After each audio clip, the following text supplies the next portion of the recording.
Today we are moving on to 2.5. Let me pull this over.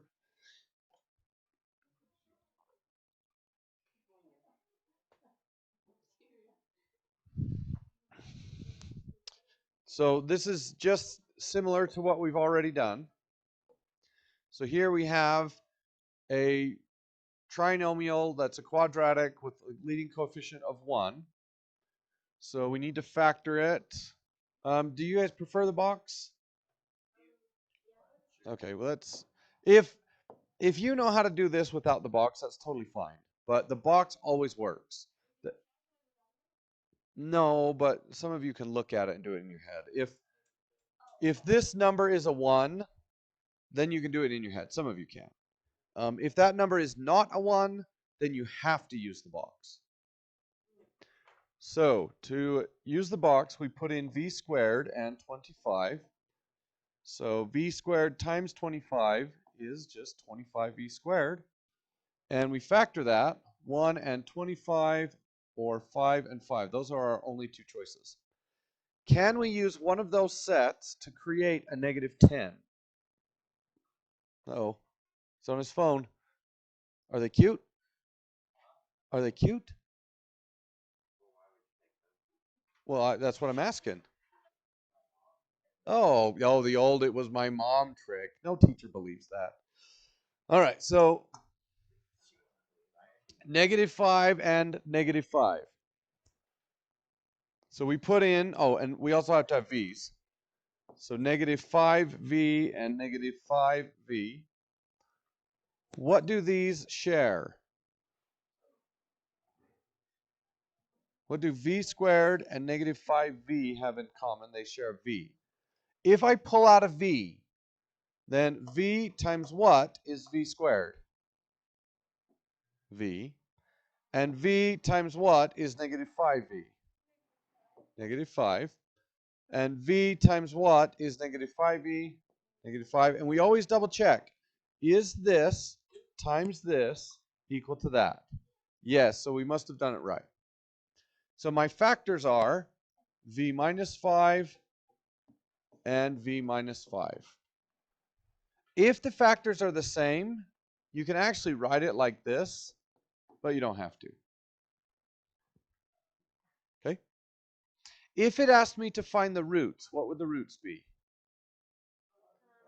You would just write equals 0, equals 0, and we get v equals 5 and v equals 5. We don't need to list it twice. How does a graph hit the x-axis at 5 twice? What would that look like? Well, these are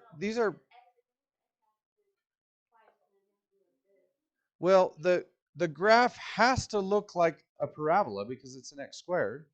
So how do you hit the x-axis twice at 5? Well, you can't really, but here's what it looks like.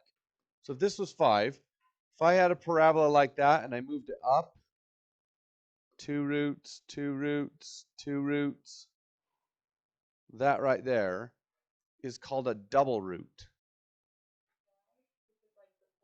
It bounces off. So as these points get closer together, when those 2 points meet, then we have a single root, but it bounces off the x-axis. So anytime you have a parabola that bounces off the, oops, I missed. So if it bounces off the x-axis, and let's say this was 3, that would be x equals 3 and x equals 3, which would be x minus 3 times x minus 3.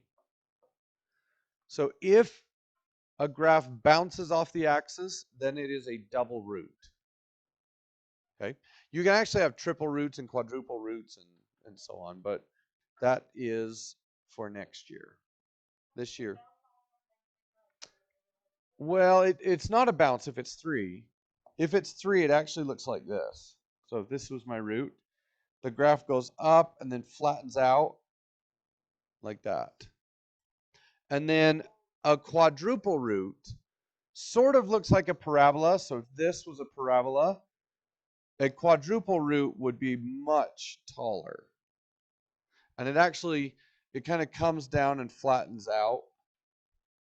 So if a parabola were to look like this, a quadruple root would be flatter at the bottom and steeper on the edges. And then a fifth, so if this was a third, if this was x to the third, a fifth would be steeper on the edges and flatter at the bottom. But that's something you're going to see next year. You don't need to worry about it this year. Okay. So here's another one. We draw the box.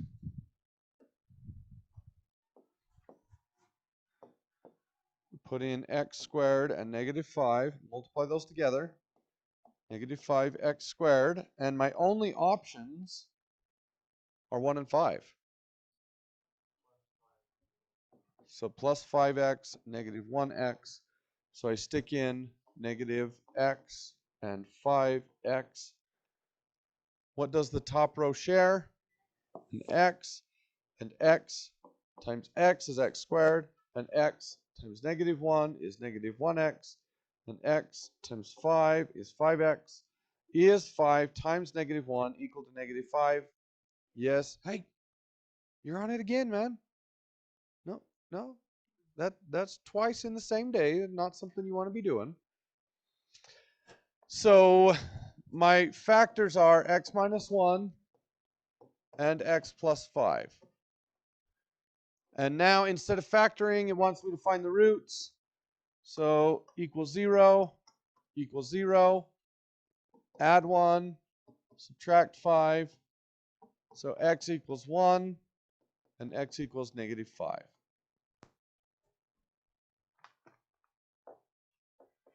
Okay?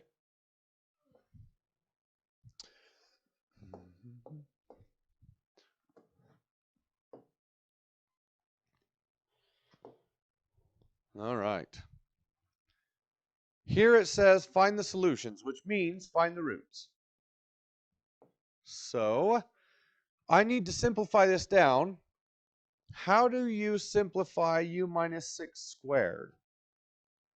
Can I just write u squared plus 36? No. We actually have to multiply it out. So if we use the multiplication box and we put u minus 6 on one side and u minus 6 on the other, or if you prefer distribution, you can do it this way. They'll both give you the same answer.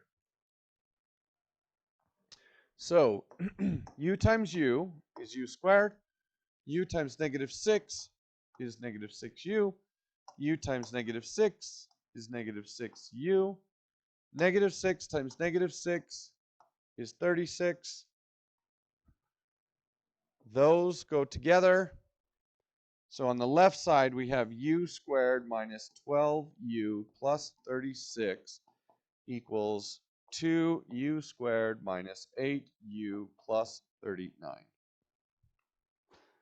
Now what should I do?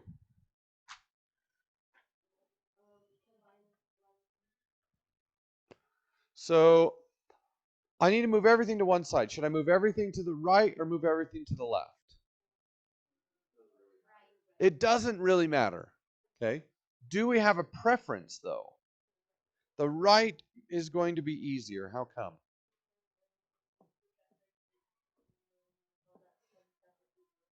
Yeah, why?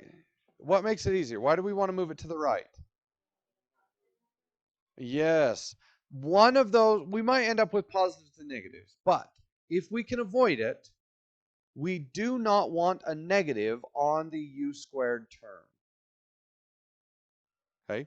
Because factoring using the box sort of requires the leading coefficient to be positive. So I have more u squareds on the right side than I have left side, so I'm going to move everything to the left. Technically, it doesn't matter, but the box factoring method requires that the leading coefficient is positive. So we subtract u squared, we add 12u, and we minus 36. That gives me 0 equals u squared plus 4u minus 5. Oh, that's the one we just did. Oh, that's not the one we just did. Is positive 3. Wow, that was way off. Thank you. Draw the box. U squared and 3. U squared times 3 is 3u squared. So my only option is to use 1 and 3. Okay. Can I use 1 and 3 to build a 4? Yes. 1u and 3u. What does the top row share? U. And if I pull out a u, I'm left with u plus 1. And on the left side, if I pull out a u, I'm left with u plus 3. So u plus 1 equals 0, and u plus 3 equals 0. So my two answers are -1 and -3.